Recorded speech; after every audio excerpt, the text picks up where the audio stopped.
విశ్వాస వీర వనితలు ప్రభు పనిలో అహర్నిశలు కష్టపడి అనేక మందికి వైద్యం చేసి కుష్ఠరోగంతో చీము కారుతున్న వారి గాయాలను కట్టి కన్న బిడ్డలుగా వారిని చూసుకుంటున్న గ్రహం స్టెయిన్స్ గారు ఒక రోజున తన పిల్లలతో కలిసి తన కారులో నిద్రిస్తుండగా మతోన్మాదులు ఆ కారును తగలపెట్టి అతి దారుణంగా సజీవ దహనం చేసేశారు. భర్త మరణించిన ఆ బాధలో ఆయన భార్య అన్న మాటలు ఏంటంటే, And still my prayer and desire is that these people who took my husband's life will be touched by that same love so that they will never do this to any other person.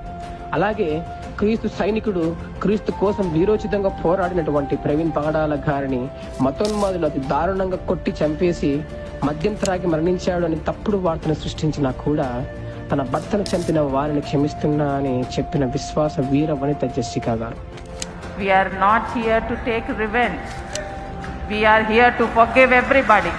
అలాగే America దేశంలో జరుగుతున్న దారుణమైన పనులకు వ్యతిరేకంగా వాదిస్తూ సమాజంలో ప్రేమను శాంతిని స్థాపించాలని ప్రబోధిస్తూ సమాజాన్ని సరైన మార్గంలో నడిపించాలని ప్రయాసపడి దేవుని ప్రేమను ప్రజలకు తెలిపి ఎందరినో మంచి మార్గంలో నడిపించిన చార్లీని కొన్ని వ్యతిరేక శక్తులు అంతమొందించాయి, తుపాకీతో కాల్చి చంపేశారు.